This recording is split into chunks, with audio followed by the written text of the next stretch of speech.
Tahun 2023 ada hal keterkejutan, ada hal-hal yang memilukan, ada hal-hal yang tragis terjadi.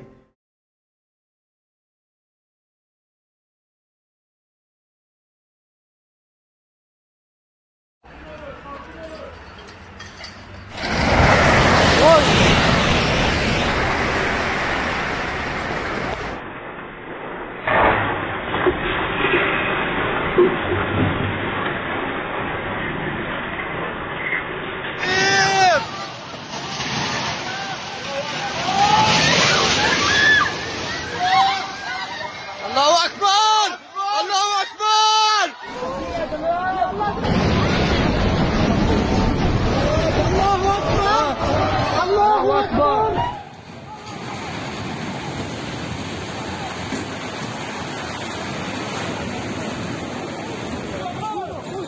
Yani ben uyuyordum, eşim beni uyandırdı.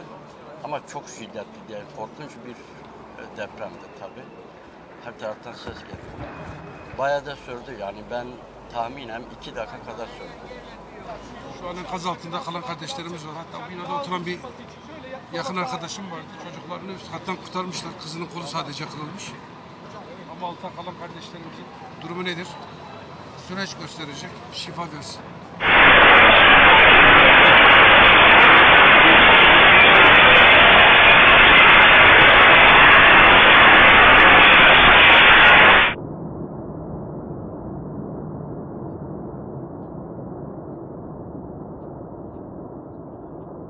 Oradasın.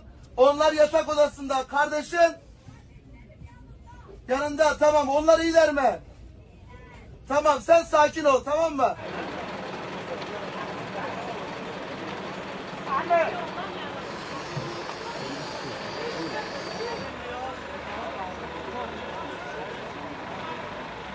Bütün valilerimiz görevlerinin başında.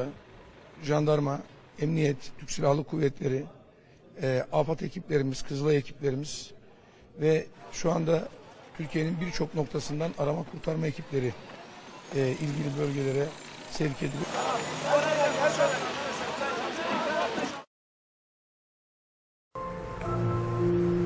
Tahun 2023 ada hal keterkejutan, ada hal-hal yang memilukan, ada hal-hal yang tragis terjadi.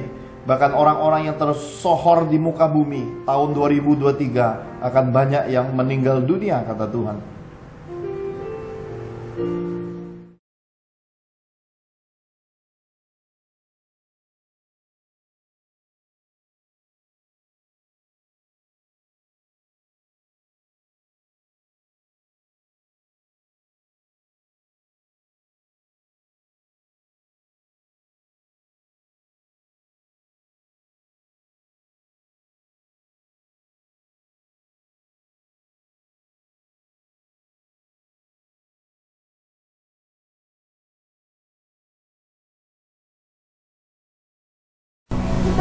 Puji nama Tuhan, Shalom. Kasih Tuhan menyertai kita semua. Mari kita persiapkan hati kita, persiapkan diri kita untuk datang memuji dan menyembah Tuhan. Terima kasih Bapa yang baik, Bapa yang kami sembah di dalam nama Tuhan Yesus. Kami sungguh bersyukur atas kasih-Mu Bapa, penyertaan-Mu yang sempurna di dalam hidup kami. Kembali kami datang menghadap-Mu, merendahkan diri kami untuk datang memuji dan menyembah-Mu. Memberkati kami dalam ibadah ini Tuhan. Setiap kami Engkau berkati, Engkau jamah Tuhan. Tidak ada satupun yang tidak Engkau lawan. Terima kasih Bapa, Engkau memberkati dari awal, pertengahan hingga akhir ibadah ini. Di dalam nama Tuhan Yesus. Amin.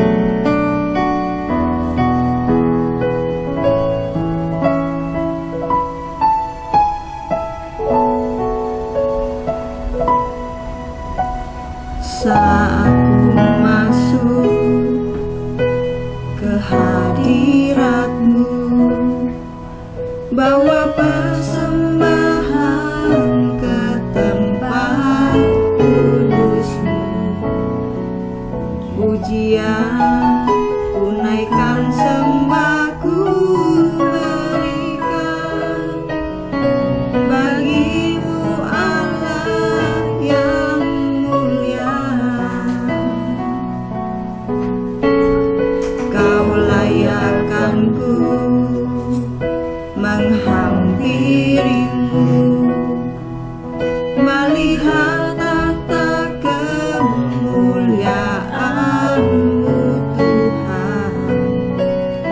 pujian, ku naikkan sembahku berikan bagimu Allah yang mulia.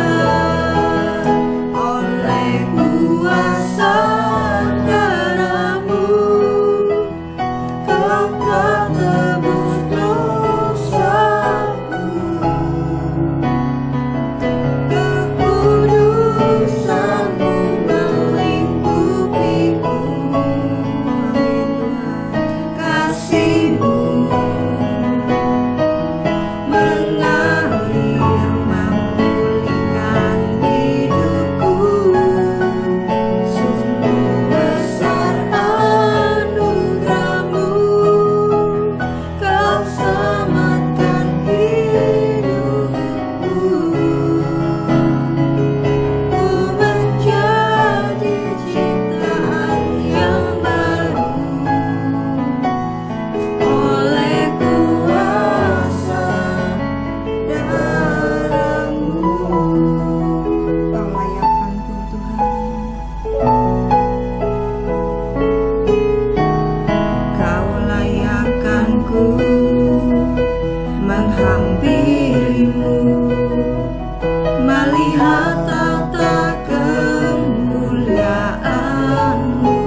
Oleh kuasa darah-Mu, Kau tebus setiap dosa kami Tuhan.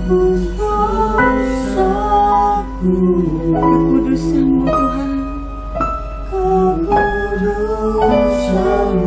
melingkupiku, kasih-Mu mengalir memulihkan hidupku. Sungguh besar anugerah-Mu, Kau selamatkan hidupku. Ku menjadi ciptaan yang baru oleh kuasa darah-Mu. Terima kasih Tuhan. Berkati kami dengan pembenaran firman-Mu Tuhan. Kami siapkan hati kami. Kami membuka telinga kami. Tuhan berbicara lewat hamba-Mu, memberkati kami. Sebab di dalam firman-Mu Tuhan ada mukjizat, ada kesembuhan, ada jawaban doa bagi kami. Sebab hanya Engkau pribadi yang mengenal setiap kami Tuhan.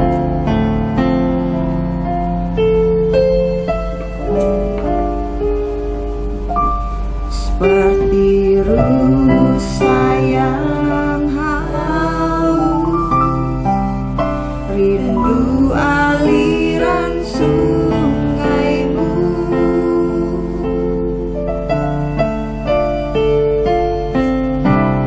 hatiku tak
Dan kami mau bersyukur untuk kasih-Mu, untuk anugerah-Mu di dalam hidup kami. Terima kasih Tuhan untuk perlindungan-Mu. Kami melihat secara langsung lewat pemberitaan. Kami mendengar secara langsung lewat anak-anak-Mu. Hal-hal tragis di depan mata. Gempa bumi yang menakutkan. Deru-deru perang. Suara-suara yang Kau pendengarkan itu ternyata ya dan amin Tuhan. Ajar kami mencapai hati-Mu. Ajar kami untuk mendengar akan suara-Mu. Ajar kami untuk taat sepenuhnya akan setiap ketetapan dan perintah-perintah-Mu. Curahkan roh hikmat, roh pengertian pengenalan benar akan Engkau di tengah-tengah kami, dan berkati kami semua. Berfirmanlah, sepatah kata firman-Mu cukup bagi kami. Di dalam nama Tuhan Yesus kami telah berdoa dan bersyukur. Mari semua kita cinta Tuhan. Di dalam nama Tuhan Yesus sama-sama katakan amin. Shalom Bapak Ibu terkasih di dalam Tuhan. Hari ini kita memasuki bagian keempat dari pengertian pesan Tuhan, yaitu banyak hal tragis akan terjadi di tahun 2023 ini. Nah, Bapak Ibu terkasih di dalam Tuhan, ada hal yang cukup menarik. Bu Angel pernah bertanya pada saya, "Pak, kenapa Papa melarang anak-anak rohani Papa untuk tidak pergi ke negara Turki? Mengapa Papa membatasi mereka?" Lalu anak-anak saya ikut memantau perjalanan anak-anak rohani kami, dan kami membawanya di dalam doa. Karena kalau Tuhan sudah berfirman, mesti kalau ada peringatan di dalamnya, sesuatu akan terjadi. Saya temukan pada akhirnya dua hal pengertian datang dari Roh Kudus. Yang pertama adalah tentang anak-anak rohani ini tidak siap masuk dimensi roh yang ada di negara Turki. Karena saya bersama rombongan keluarga suatu masa dalam perjalanan ke Holy Land, tanah Israel, pernah singgah ke Turki dan melihat bagaimanakah kuasa roh di dalam 7 gereja mula-mula. Jadi hal pertama, karena anak-anak rohani ini bisa berubah hatinya. Karena semua yang terjadi di 7 gereja mula-mula itu, yang hari ini menjadi reruntuhan, rohnya masih tinggal di sana. Suatu kuasa kegelapan yang besar, dan tidak semua orang sanggup menghadapinya. Yang kedua, sesuatu akan terjadi, dan kita tahu pasti telah terjadi. Ketika anak-anak saya berkata, "Wow, percuma ya keluarga itu pergi ke Turki itu nggak bisa kemana-mana karena cuaca yang ekstrim." Dan bukan hanya ekstrim, 2 minggu yang lalu kita bisa melihat suatu keadaan yang terjadi, gempa yang begitu mengerikan. Dengan ini saya tunjukkan cuplikan videonya supaya Bapak Ibu bisa melihat. In southeast Turkey, there are moments of hope. Survivors found amid the destruction. How well buildings protected residents played a significant role in lives saved and lost. Before this, Turkey was aware of the risks. The edge of the Anatolian plate runs through the country, and it's at these boundaries, where one of the Earth's tectonic plates meets another, that friction can build up and be released as an earthquake. Now, this is a broad overview of the earthquakes Turkey has experienced over the last 120 years. You can see they're frequent, although there are long periods between quakes with a high magnitude seen at the top of this graph, events often connected with a greater loss of life, shown here by a larger circle. And it's this knowledge, this opportunity to prepare, which has made some angry about the performance of construction in the region where thousands of buildings collapsed.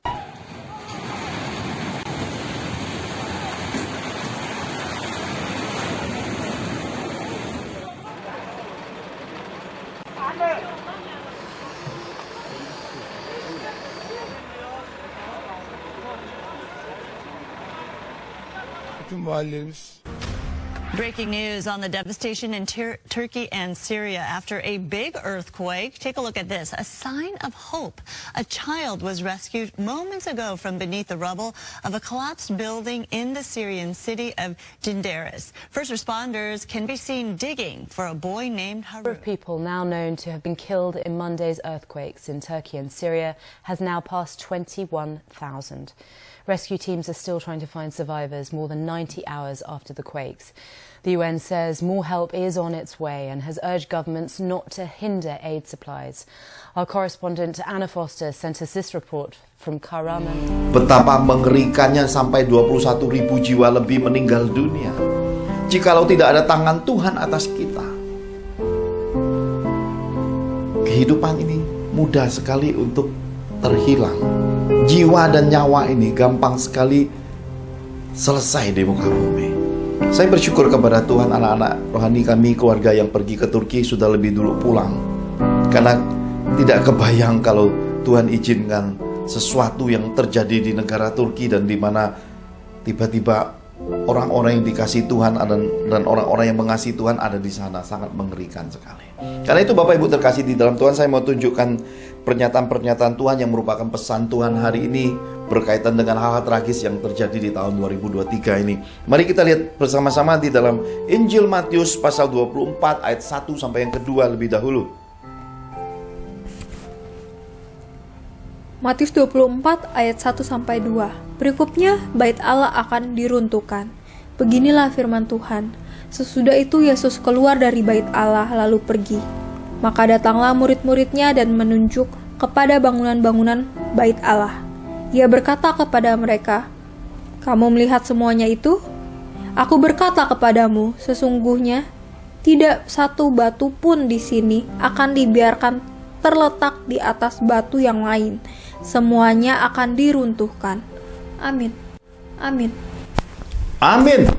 Bapak Ibu terkasih di dalam Tuhan, kita harus memahami pekerjaan roh. Kita harus memahami orang-orang terpilih, hamba-hamba yang dikhususkan oleh Tuhan. Kita harus memahami bagaimana mentor rohani membimbing hidup kita. Kita harus dapat menangkap kehendak Tuhan. Kita harus bersungguh-sungguh segenap hati memperhatikan peringatan-peringatan Tuhan. Kalau kita melihat bahwa di dalam Matius 24 ayat 1 dan 2 ini bahkan temanya dikatakan khotbah tentang akhir zaman. Ini suatu keadaan secara profetik Tuhan Yesus sedang bernubuat. Tetapi seringkali di dalam kehidupan ini kita tersandung dengan penyampai pesan Tuhan. Karena kita dengan kepentingan kita, dengan keegoisan kita, dengan cara berpikir yang sempit, terkadang kita tidak menguji segala nubuatan dan pesan Tuhan. Kita lebih dulu menolak ketika kita melihat penyampaiannya tidak sesuai dan rasanya nggak enak didengar. Seringkali pesan nubuatan yang merupakan pesan-pesan yang memberikan teguran, memberikan suara-suara yang mungkin tidak enak didengar, suara-suara yang keras dari roh. Ada banyak anak Tuhan lebih dulu merejectnya. Nah, saya percaya bukan suatu kebetulan ketika Tuhan berkata tentang bait Allah. Tuhan Yesus berkata tidak ada satu batu pun yang akan dibiarkan, akan diruntuhkan. Dramatis. Saya berkata dramatis. Kenapa dramatis? Tuhan Yesus ini memberitakan kerajaan sorga sudah ada. Tahun rahmat Tuhan sudah datang. Orang sakit disembuhkan, orang buta melihat, orang lumpuh berjalan, orang mati dibangkitkan, yang kusta ditahirkan. Dan kita tahu pasti bait Allah adalah tempat di mana orang-orang saleh berkumpul dan beribadah kepada Tuhan. Bagaimana mungkin seseorang yang diurapi, yang menjadi rabi, yang menjadi nabi, yang dipanggil guru, yang disebut seseorang yang jadi berkat pada saat itu, bisa bernubuat tentang bait Allah yang hancur. Saya percaya tidak mudah untuk diterima oleh ahli-ahli Taurat, orang-orang Farisi. Seperti Bu Angel bertanya, mengapa Papa pesankan supaya anak-anak rohani tidak pergi ke Turki? Kalau kita bisa membuka wawasan, membuka hati kita sedikit bersabar dan bertenang untuk melihat bahwa kasih sayang Tuhan ada di dalam peringatan-peringatannya. Bahwa seringkali Tuhan menyampaikan sesuatu yang tidak masuk akal. Terkadang kita ini keras kepala, merasa sudah kuat, merasa sudah punya, merasa sudah diatur hidup ini dengan uang yang begitu enak, nyaman, semua kita terobos. Setelah terjadi, apakah kita tidak takut akan Tuhan? Karena hitungan-hitungan hari, hitungan-hitungan minggu, hitungan jam dan detik dan menit, sebenarnya kita ini bisa binasa di tempat-tempat di mana malapetaka, bencana, hal-hal tragis yang terjadi itu, Bapak Ibu. Karena itulah ketika kita tahu pasti bahwa mentor rohani yang diberikan Tuhan kepada kita. Kita tahu pasti ketajaman, keakuratan, ketulusan, kemurnian yang ada di balik bimbingannya. Kita harus benar-benar memberi diri untuk belajar. Kita harus memberi diri untuk jadi murid Yesus. Kita harus bersungguh-sungguh lagi ikut Tuhan. Supaya apa? Supaya kita ini mencapai pengenalan pribadi yang benar akan Tuhan. Kalau lewat bencana saja, kita tidak mau membuka telinga, membuka hati untuk belajar dan hidup takut akan Tuhan. Jangan sampai nggak ada lagi kata penyesalan, karena ketika badai, malapetaka, hal tragis terjadi dan kita hanyut di dalamnya, terhilang di dalamnya, sudah terlambat. Tidak ada kesempatan lagi untuk bertobat, tidak ada kesempatan lagi untuk mengenal Tuhan, tidak ada kesempatan lagi untuk memperbaiki tingkah laku yang jahat di hadapan Tuhan. Oleh karena itulah Bapak Ibu terkasih di dalam Tuhan, saya menemukan pemahaman roh untuk kita belajar mengapa Tuhan Yesus bernubuat tentang hal tragis seperti ini, bahwa bait Allah akan diruntuhkan. Mengapakah suatu bangunan yang kokoh dalam 40 tahun dibangun itu, Yesus berkata akan dinubuatkan dan akan disampaikan kepada bangsa-bangsa tentang keruntuhan ini dari sejak dulu sampai hari ini, dan dia membangunnya dalam 3 hari. Ini suatu keadaan yang tersembunyi yang hari ini harus kita kaji ulang, harus kita teliti, harus kita pahami bersama bahwa Tuhan itu jalannya, rencananya berbeda dengan jalan dan rencana manusia. Manusia boleh mereka-reka, manusia boleh merencanakan, manusia boleh mengandalkan uangnya dan kekuatan dan kepintarannya, tetapi keputusan hidup tetap ada di tangan Tuhan. Dan kedaulatan hidup ini tidak bisa ditawar, Bapak Ibu. Karena itulah saya mau tunjukkan Bapak Ibu melihat apa yang menjadi pemicu penyebab daripada nubuatan tentang hancurnya bait Allah ini, Bapak Ibu. Mari bersama-sama kita lihat lebih dulu yang mendasari firman ini. Lukas 21 ayat 1 sampai yang keempat. Injil Lukas 21 ayat 1 sampai 4, demikian Tuhan berfirman. Ketika Yesus mengangkat mukanya, ia melihat orang-orang kaya memasukkan persembahan mereka ke dalam peti persembahan. Ia melihat juga seorang janda miskin memasukkan 2 peser ke dalam peti itu. Lalu ia berkata, "Aku berkata kepadamu, sesungguhnya janda miskin ini memberi lebih banyak daripada semua orang itu, sebab mereka semua memberi persembahannya dari kelimpahannya, tetapi janda ini memberi dari kekurangannya, bahkan ia memberi seluruh nafkahnya." Amin. Amin. Ternyata hal pertama yang harus kita sadari adalah Tuhan Yesus melihat hal yang tragis. Ini tentang persembahan janda miskin, Bapak Ibu. Marilah hari ini kita membuka wawasan dan membuka hati, membuka mata dan telinga. Kita buka semua pembuktian sejarah dan apa yang nampak hari ini. Mengapakah semua ini memicu daripada kehancuran bait Allah yang kokoh itu, dan mengapakah Tuhan mengizinkan hancurnya bait Allah itu, padahal ketika Tuhan Yesus melihat ada seorang janda miskin memberi, dan banyak sekali orang-orang kaya yang punya duit memberi. Malah dari balik semua pemberian ini, Tuhan Yesus menemukan hal tragis. Kenapa tragis? Ternyata ukuran uang itu tidak serta-merta menjadi suatu penilaian yang adil di mata manusia. Karena seringkali manusia berpikir dengan memberi uang yang banyak, bahkan mungkin memanipulasi ketetapan Tuhan. Ada anak-anak Tuhan yang memakai persepuluhan untuk memberi ke orang tuanya, memberi kepada saudaranya, memberi kepada orang miskin. Mereka berpikir, wah, itu sudah membuat hal baik kepada Tuhan. Padahal itu adalah hal tragis. Karena ketetapan Tuhan bahwa persembahan persepuluhan itu masuk ke dalam perbendaharaan Tuhan. Bukan sembarang orang boleh mengatur dan mengelolanya. Artinya, orang-orang yang dikhususkan jadi gembala Tuhan, tangan kanan Tuhan daripada pemilik gereja ini, yaitu gembala-gembala, domba-domba yang terpilih, yang dikaruniakan hati Tuhan, mengelolanya. Kita tidak diberi kepercayaan, bahkan seorang Pak Johan pun tidak bisa mengelola persepuluhan, karena saya bukan seorang gembala. Karena itulah Bapak Ibu terkasih di dalam Tuhan, siapa yang dipilih Tuhan jadi gembala, haruslah gembala yang hidup takut akan Tuhan, yang bisa mengelola semua perbendaharaan rumah Tuhan itu sesuai dengan hatinya dan mencapai perkenanan Tuhan dan jadi berkat bagi sesama. Dan umat Tuhan jangan menyimpang dari ketetapan Tuhan, karena itu menjadi hal tragis di hadapan Tuhan. Kita bisa melihat pemberian janda miskin ini membuat Tuhan cemburu, karena janda miskin ini memberi dari semua nafkahnya, sementara orang kaya mungkin memberi dari hal-hal yang mereka buat, yang mereka mungkin berpikir, wah aku buat baik kepada Tuhan, mungkin lewat harta-harta yang tidak benar, lewat manipulasi, lewat korupsi, pencapaian semua harta dan kekayaannya disodorkan ke Tuhan. Itu jadi kejijikan, Bapak Ibu. Saya berkata ini pemberitaan yang tulus murni. Mari kita mengujinya.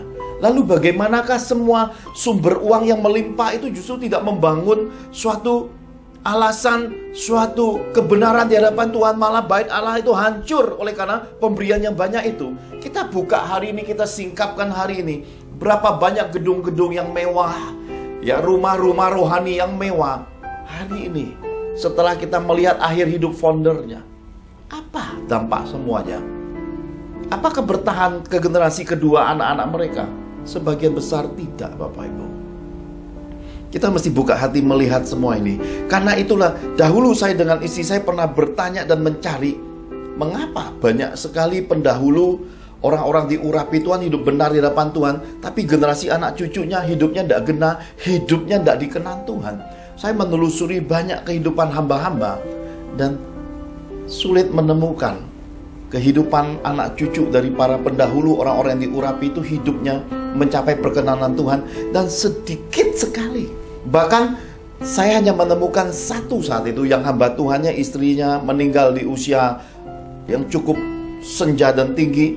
Sesudah perayaan ulang tahunnya, malam tertidur, besoknya pulang rumah Tuhan dalam keadaan tertidur. Kemudian hamba Tuhannya hampir usia 100 tahun meninggal dunia, dan anak cucunya ditemukan sampai hari ini hidup di kenan Tuhan. Kenapa? Karena dia mendidik anak cucunya dengan cara hidup yang benar, mengelola keuangan Tuhan, mengelolanya tidak untuk memperkaya diri, untuk membuat hidup jadi lifestyle, untuk memamerkan diri, mencari dan mengejar pujian manusia. Dia mempraktekkan hidupnya sehari-hari hanya berdoa. Berdoa begitu banyak buat orang-orang pilihan. Bahkan anak-anaknya ketika bertemu saya bercerita, itu papi kalau berdoa itu masih mengingat nama-nama orang didoakan, kadang-kadang bisa sampai 6-8 jam. Saya terpesona dengan kehidupan yang jadi teladan ini. Ini hal yang menjadi keharuman di muka bumi sampai ke sorga. Tetapi hari ini kita menemukan di akhir zaman ini banyak hal tragis.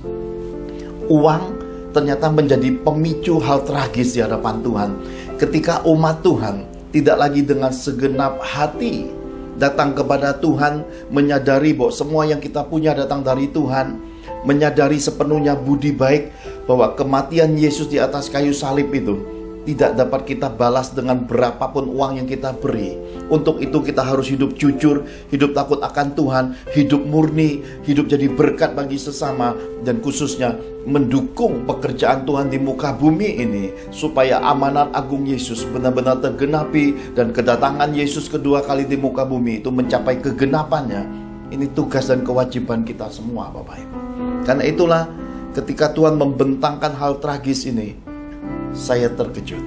Keterkejutan ini membuka lembar-lembar mentoring yang saya kerjakan. Saya melihat anak-anak Tuhan sampai hari ini hanya hitungan sebelah tangan saja. Mereka yang tadinya tidak punya apa-apa, yang terpuruk dan hancur, ketika dipulihkan, masih bertahan di dalam ketulusan hidup takut akan Tuhan, masih bertahan jadi orang setiawan Tuhan, hanya hitungan jari. Ada, Bapak Ibu, bukan berarti tidak ada. Ada.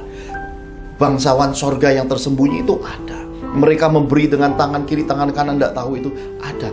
Tapi jumlah mereka sangat sedikit dengan jumlah-jumlah yang lupa budi Tuhan, lupa diri, pesta pora, euforia, kemudian menikmati harta ngengat berkarat, berbalik lagi kepada kehidupan duniawi, sesat di jalan kehidupan ini.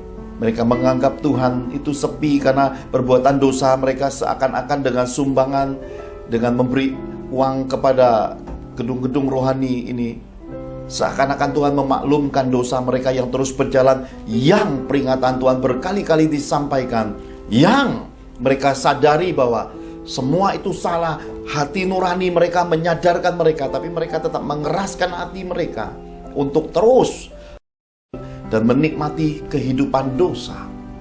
Saya ingatkan Bapak Ibu terkasih di dalam Tuhan, pada hari Tuhan, hari penghakimannya, hari bencana, hal-hal tragis yang akan datang, harta tidak bisa menyelamatkan siapapun di muka bumi ini. Hanya perbuatan hidup, hanya orang-orang yang dikenan Tuhan, hanya orang-orang yang memang hidupnya murni, tulus, dan tangannya bersih di hadapan Tuhan, beroleh alasan diselamatkan Tuhan, hidup di bumi seperti di sorga. Haleluya. Karena itu Bapak Ibu terkasih, setelah kita menemukan pemicunya adalah hal tragis yang Tuhan Yesus lihat. Hal tragis ini adalah perbandingannya pemberian seorang janda miskin dengan pemberian orang-orang yang punya uang begitu banyak. Malah memicu Tuhan mengizinkan bait Allah hancur. Yang dibangun 40 tahun dalam kemegahan itu hancur dalam sekejap. Dan kita tahu sejarahnya hancurnya, sampai semua perbendaharaannya, semua pelengkapan ritualnya diangkut pergi Bapak Ibu. Kita tahu pasti bahwa Tuhan tidak lagi menghendaki kita hidup kekristenan ini berkiblatnya lahiriah. Kesalehan tanpa pengenalan akan Tuhan, kesalehan tanpa punya kasih sayang, kesalehan tanpa kekudusan. Tuhan menghendaki kita mencapai hidup manusia roh, manusia-manusia Kristus yang hidup menyembah dalam roh dan kebenaran sepenuhnya.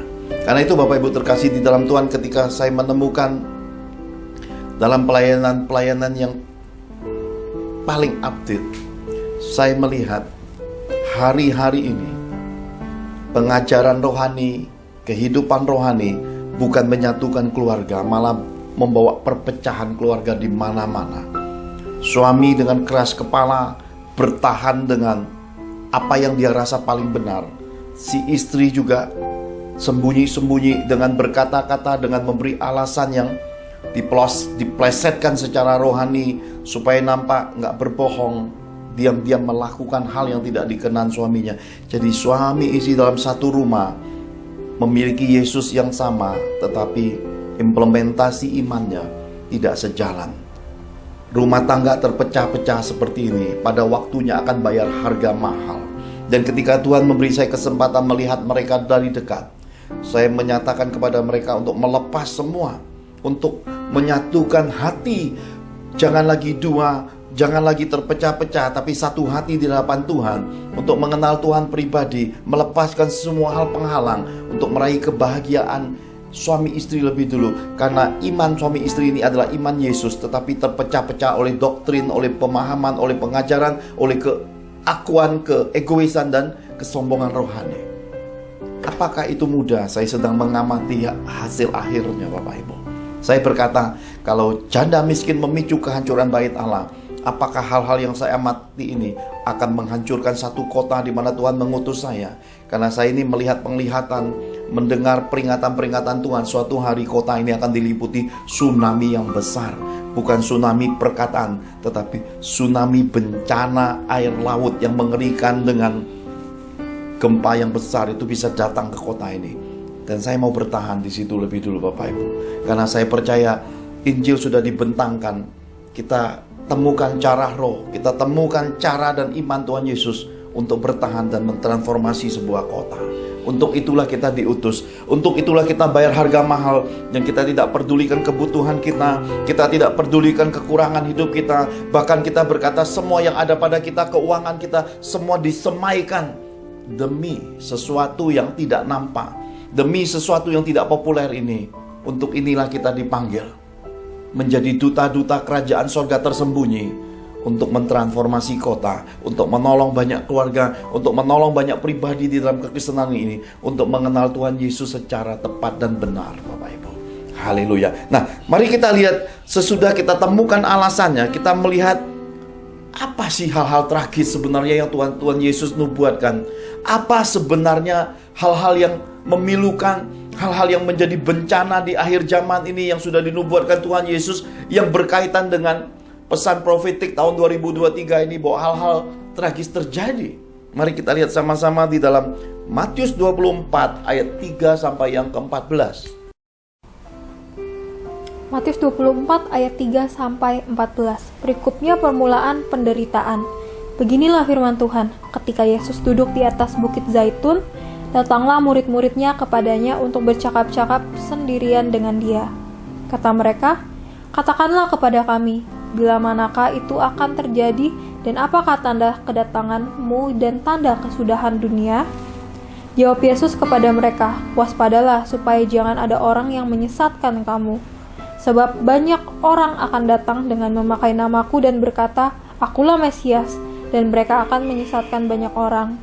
Kamu akan mendengar deru perang atau kabar-kabar tentang perang. Namun awaslah. Jangan kamu gelisah, sebab semuanya itu harus terjadi. Tetapi itu belum kesudahannya. Sebab bangsa akan bangkit melawan bangsa dan kerajaan melawan kerajaan. Akan ada kelaparan dan gempa bumi di berbagai tempat. Akan tetapi semuanya itu barulah permulaan penderitaan menjelang zaman baru. Pada waktu itu, kamu akan diserahkan supaya disiksa, dan kamu akan dibunuh dan akan dibenci semua bangsa oleh karena namaku. Dan banyak orang akan murtad, dan mereka akan saling menyerahkan dan saling membenci. Banyak nabi palsu akan muncul dan menyesatkan banyak orang. Dan karena makin bertambahnya kedurhakaan, maka kasih kebanyakan orang akan menjadi dingin. Tetapi orang yang bertahan sampai pada kesudahannya akan selamat. Dan Injil kerajaan ini akan diberitakan di seluruh dunia menjadi kesaksian bagi semua bangsa. Sesudah itu barulah tiba kesudahannya. Amin. Amin. Nubuatan Tuhan Yesus ini erat kaitannya dengan nubuatan profetik yang saya sampaikan di tahun 2023. Karena kita sudah baca, dikatakan merupakan tanda permulaan penderitaan. Jadi baru in the beginning-nya. Belum penderitaan yang sesungguhnya, ini baru tandanya. Ini baru halamannya. Belum masuk ke dalam pelatarannya, ini baru sisi luarnya. Nah, Bapak Ibu terkasih di dalam Tuhan, saya merangkumnya menjadi 5 nubuatan Tuhan Yesus yang harus kita pahami bersama. Yang pertama dikatakan terjadi penyesatan. Kata sesat ini sudah saya dengar kira-kira 27 tahun yang lalu, bahkan saya sendiri dikatakan orang sesat.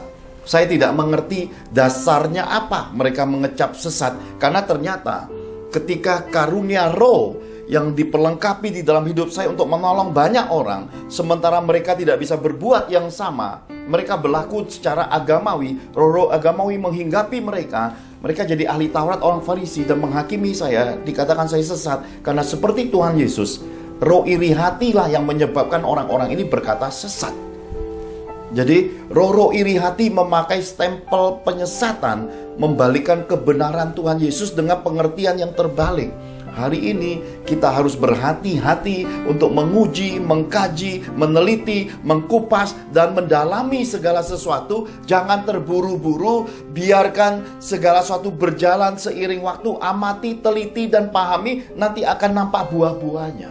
Buah-buahnya akan menampakkan pohon yang sesungguhnya. Apakah itu datang dari Tuhan, ataukah itu datang dari dunia nafsu manusia dan setan-setan. Supaya kita bisa melihat segala sesuatu terbuka dan transparan. Nah, baru-baru ini, selepas saya mengisi khotbah kaum wanita Allah penolong sepadan ibadah WAPS, tiba-tiba istri saya membawa seorang wanita muda ke saya dan berkata, "Pak, ibu ini, nona ini minta didoakan." Dan wanita ini memakai masker, Bapak Ibu. Ketika dia memakai masker, tiba-tiba saya mengenali rohnya. Saya tidak mengenali orangnya. Saya mengenali rohnya. Ini hal yang unik yang Tuhan percayakan di dalam pelayanan ini. Kenapa? Ternyata wanita ini oleh Roh Kudus diingatkan kepada saya pernah khotbah di suatu khotbah ibadah raya. Dan sesudah khotbah ibadah raya itu, para gembalanya ada yang membawa wanita ini datang. Pada saat itu malah tidak pakai masker. Ketika saya tumpang tangan, wanita ini mau bermanifestasi. Dan ketika saya pandang, wah, ini lagi ramai, banyak orang lagi acara. Itu nampaknya ada seperti pertunangan, punya acara seperti sangjit banyak sekali. Dan saya melihat, loh, ini hotel bintang 5 dan nggak lazim hari ini terjadi, nanti akan menghebohkan sekali. Jadi saya hentikan semua manifestasi itu dengan kuasa Tuhan. Lalu saya berkata kepada nona muda ini, nanti cari waktu kalau ada kesempatan, Tuhan akan menolongnya dan saya akan mendoakannya. Dan hari itu istri saya membawanya berdiri di depan saya. Dan ini ada di sebuah tempat lantai 4 yang sepi, karena itu hari Sabtu. Dan ibadahnya juga sudah selesai, umat juga sudah pergi, tinggal sisa beberapa orang pengerja dengan pemilik daripada tempat itu. Jadi begitu saya memandang, Roh Kudus berkata pada saya, tuntaskan. Jadi ketika saya menumpang tangan atas nona muda ini, dia bermanifestasi. Saya tidak ingin melihat suatu kehebohan di dalam pelayanan ini, dan saya tidak ingin mengizinkan suatu pertunjukan untuk sesuatu yang memancing umat takjub. Karena saya mempraktekkan apa yang Yesus praktekkan, menolong orang lebih utama, yang lainnya tidak dikejar, yaitu puji-pujian manusianya. Jadi ketika saya tumpang tangan, saya melihat suatu gelombang roh-roh yang tidak datang dari sorga, yaitu roh-roh jahat mendiami jiwa dan tubuh wanita ini. Bahkan istri saya yang tidak tahu menau ikut tumpang tangan juga. Dan ketika mengulurkan tangannya pada perut dari wanita ini, istri saya berkata, itu seperti ada gelembung-gelembung dan seperti ada gejolak sesuatu yang berputar-putar pada perutnya. Dan itu bergerombolan roh-roh itu dikeluarkan. Dan pada akhirnya pelayanan itu oleh kuasa Tuhan Yesus tuntas.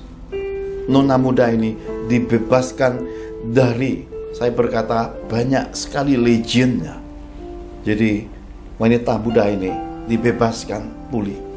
Nah, lalu saya coba menyelidiki dan memetakannya, karena Roh Kudus berkata pada saya, mengapa anakku, wanita muda ini, kata Tuhan, keliling-keliling gereja, sudah kesana kemari, kemana-mana membawa muatan roh-roh jahat yang begitu banyak, melebihi jumlah legion. Saya petakan-petakan. Lalu keluarlah percakapan dengan istri saya, dikatakan dia bertemu dengan orang-orang rohani yang berkata, kamu ini mesti bertahap. Ya, itu bahasanya, bertahap. Wah, nampak rohani ya Bapak Ibu ya. Bertahap, kayak mau bangun rumah bertahap. Tapi kitab suci berkata, Yesus tidak pernah mengusir setan bertahap. Yesus mengusir setan sekali dan tuntas. Bahkan setan-setan itu nggak tahan bertemu dengan Yesus, pergi. Inilah hari ini menjadi satu makna kepada semua umat Tuhan, gereja-gereja Tuhan, hamba-hamba Tuhan, bahwa rumah Tuhan sudah kehilangan kuasa dan kekudusan Tuhan yang seharusnya membuat kuasa-kuasa kegelapan ini tidak bertahan di hadiratnya. Saya berdoa hari ini, semua kita segera menyadari dan bertobat dari semua pertunjukan rohani untuk kembali kepada penyembahan Tuhan yang tersembunyi, bahwa dalam ibadah, dalam gereja, dalam komunitas rohani harus Yesus yang hadir. Kekudusan Bapa Surgawi itu akan menaungi umat, memulihkan, menyembuhkan, membebaskan mereka dari segala ikatan kuasa-kuasa kegelapan. Ini Tuhan pesankan sekali Bapak Ibu. Jadi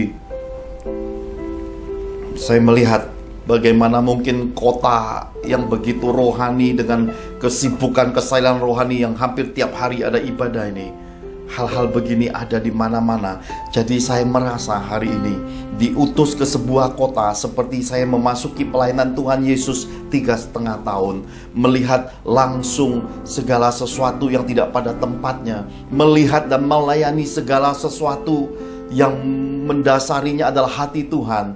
Dan saya menemukan hari ini ada banyak orang pada akhirnya tidak masuk ke dalam tembok-tembok rohani. Mereka pergi menyingkir keluar tembok-tembok rohani karena gereja-gereja Tuhan kehilangan kuasa, karena gereja-gereja Tuhan tidak jadi solusi, karena gereja-gereja Tuhan hari ini sibuk mengejar sesuatu yang tanpa disadari mulai lari dari kasih Tuhan, mulai lari dari kesederhanaan Yesus, mulai lari dari kekudusan Tuhan, mulai lari dari kemurnian firman Tuhan. Saya berdoa hal ini segera disadari, karena penyesatan seperti ini tidak pernah disebut, tidak pernah diberi sebuah branch, karena itu semua sembunyi di balik topeng-topeng rohani. Haleluya. Yang kedua dikatakan deru perang di antara bangsa-bangsa. Kita sudah lihat khotbah-khotbah pengertian sebelumnya bahwa Sewaktu-waktu kalau kita tidak berdoa dalam era 6 bulan yang Tuhan pesankan, perang yang semula hanya melibatkan senjata artileri, hanya senjata-senjata yang masih kelas, yang masih dalam kapasitas menghancurkan bangunan-bangunan, yang jumlah jiwa mati pun sangat banyak. Bagaimana ketika memicu kumpulan persekutuan bangsa-bangsa lebih besar, nanti akan menjadi perang nuklir yang sangat mengerikan. Ini tanda permulaan penderitaan yang Tuhan Yesus nubuatkan di akhir zaman. Yang ketiga, ujian iman, di mana akan datang masa penyiksaan, yaitu kehadiran roh murtad dan roh absintus, yaitu kepahitan dan kebencian yang mengitari kehidupan anak-anak Tuhan. Hari ini di mana-mana kita bisa menemukan itu. Persoalan yang kita bisa lihat adalah mengapa orang begitu marah, begitu benci dan bengisnya, kata-katanya kejam sekali, kata-kata yang bermuatan kebun binatang keluar. Itu kenapa? Karena mereka terpenjara di dalam kepahitan dan kebencian. Hari ini saya juga mendengar secara langsung di meja makan bahwa tidak lagi kasih yang mendasari hubungan sesama hamba-hamba Tuhan, hubungan antara mentor dengan murid-muridnya. Kenapa? Setan memporak-porandakan semua hingga kasih Yesus terhilang, hingga kata-kata kotor, kata-kata fitnah, kata-kata yang tidak pantas, yang tidak layak untuk ditulis dan disebutkan itu diperdengarkan, dan itu kemudian jadi sesuatu yang seluruh dunia melihat. Hari ini kekristenan ini kehilangan muatan kekudusan dan kasih Tuhan. Kenapa? Karena banyak orang tidak menyadari bahwa garam dan terang itu sekali sudah asin, kalau menjadi hambar nggak ada maknanya lagi. Terang itu kalau satu kali dibiarkan tertutup menjadi kotor dan gelap, terang itu akan hilang. Mutiara yang mahal itu sekalipun berharga, kalau dibuang di dalam kotoran tinja, di dalam lumpur yang gelap, gemerlap keindahannya akan tertutup, dan tidak semua orang punya keahlian untuk membawanya keluar lagi, dan tidak semua orang dikaruniakan untuk bisa menemukan hal-hal berharga di tempat-tempat gelap tersembunyi. Hanya hamba-hamba yang dikhususkan, dan tahun ini memang yang murni, yang dipercaya Tuhan, yang bisa menolong hal-hal seperti ini. Nah, karena itu Bapak Ibu terkasih di dalam Tuhan, saya berdoa dalam anugerah Tuhan, mari kita jaga diri kita. Hamba-hamba yang sudah memberitakan firman pun harus terus belajar untuk terus diindahkan Tuhan. Jangan sampai sesudah pemberitaan kau sendiri ditolak Tuhan. Umat Tuhan juga sama. Lakukan segala sesuatu secara murni, konsisten. Apapun yang kau kerjakan, engkau lihat buahnya pada dirimu, pada keluargamu, pada pekerjaanmu, pada bisnismu, pada segala sesuatunya. Selama engkau masih keras kepala, tegar tengkuk, roh kerendahan hati tidak ada padamu, engkau tidak bisa terima masukan dan teguran, engkau berlaku belat-belit, maka hidupmu Tuhan akan hadir belat-belit. Buah hidupmu tidak sebanding dan sepadan dengan kesalehanmu. Sadari jalan-jalan yang sesat ini, sadari semua hal-hal yang dibalik ujian iman yang engkau tidak lulus sampai hari ini, untuk engkau beroleh kesempatan baru. Diajar Tuhan cara pribadi. Keluhkan dirimu, biarkan dirimu dalam kerendahan hati sampai menggelozor jadi penyembah segenap jiwa, segenap kekuatan, segenap akal budi, menggelozor kerendahan hati untuk mengalami transformasi dari Tuhan. Perubahan manner, sifat, tabiat, dan karakter itu Tuhan pentingkan, karena itulah alasan Tuhan untuk mentransformasi dan memulihkan keadaan ekonomimu, memulihkan keluargamu, dan mengembalikan engkau pada pengenalan yang benar akan Tuhan. Tidak ada gunanya kalau kita hidup dalam kekristenan ini sudah dicontohkan dalam Injil, berlaku seperti ahli-ahli Taurat, orang-orang Farisi, pakai jubah panjang, kita mau beribadah saleh pakai jas, kemudian kita mau di tempat terhormat semua orang puji kita. Kita tidak punya pengenalan akan Tuhan. Tidak ada gunanya kita bawa tebal-tebal buku kitab suci, kita bicara kenal banyak hamba Tuhan, kita rekomendasi, referensi banyak hal. Tapi ketika pencobaan datang, ujian datang, Yesus di dalam dirimu, bahkan kau temukan, Yesus tidak mempercayakan nama dan kuasanya kepadamu.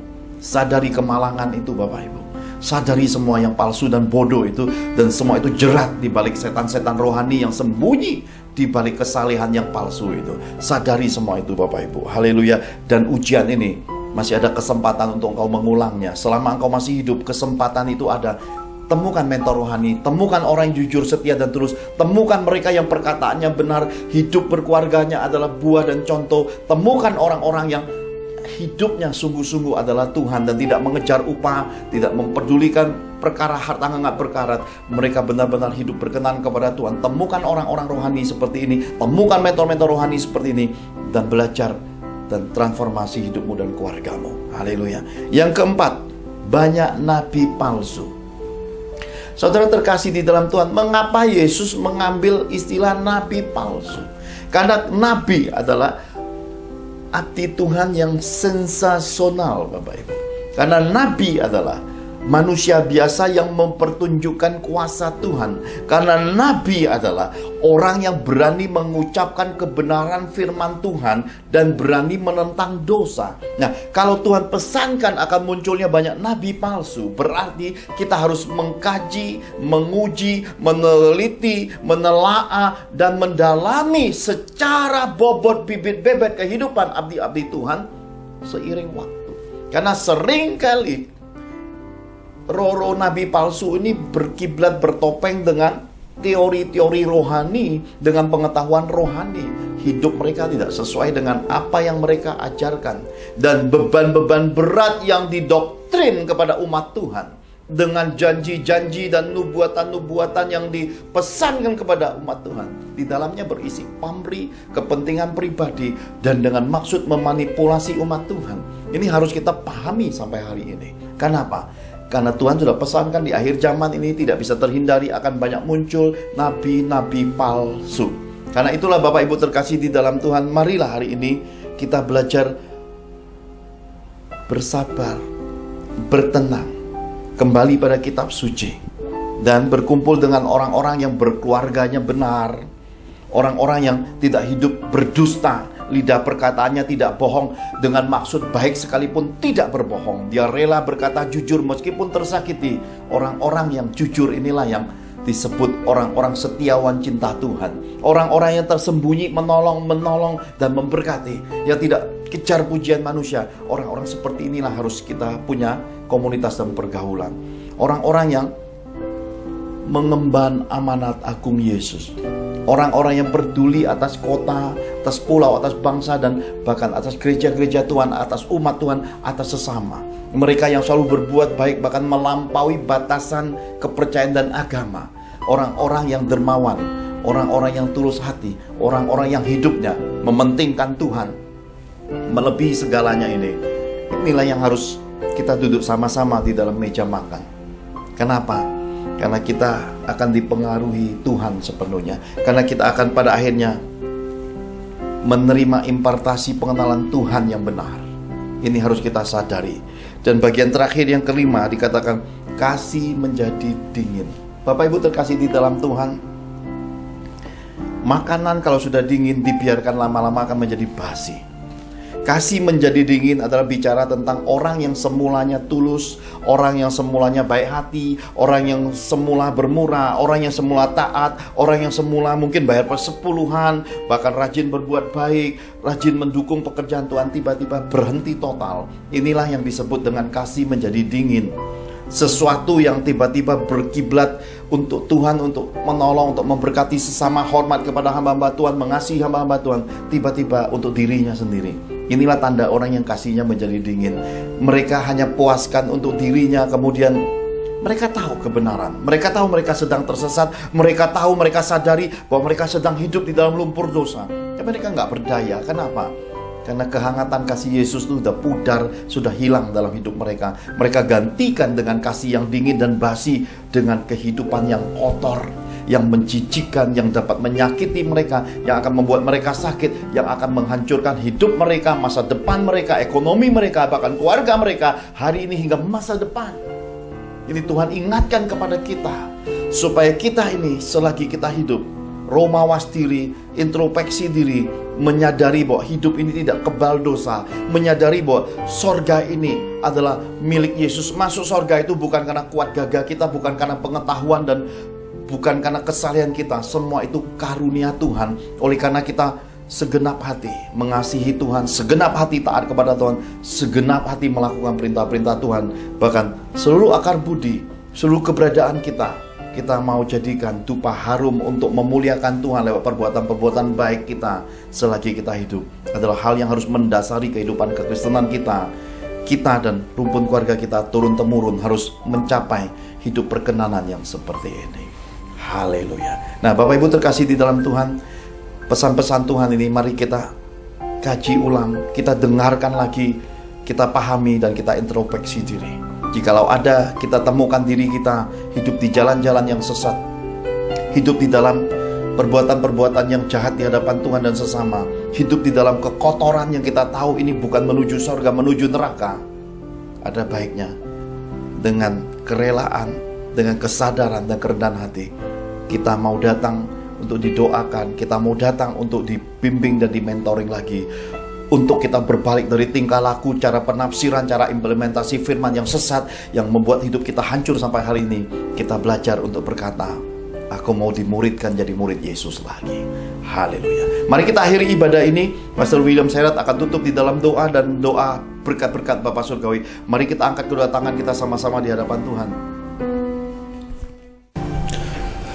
Bapak Ibu yang terkasih dalam Tuhan Yesus, kita baru saja dicerahkan firman Tuhan bagian keempat dari pengertian pesan Tuhan Yesus atas tahun 2023, yaitu hal tragis terjadi.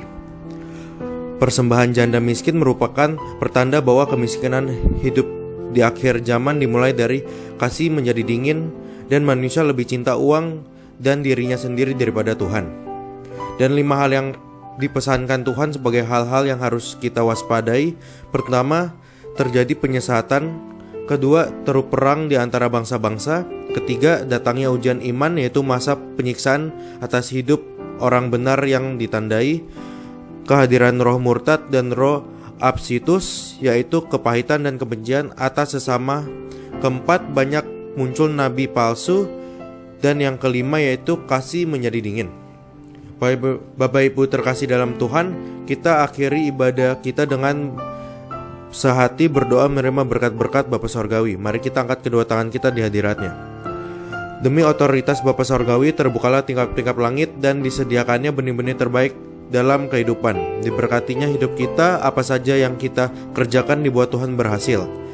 Para malaikatnya diutusnya melindungi hidup kita dan melindungi keluarga kita.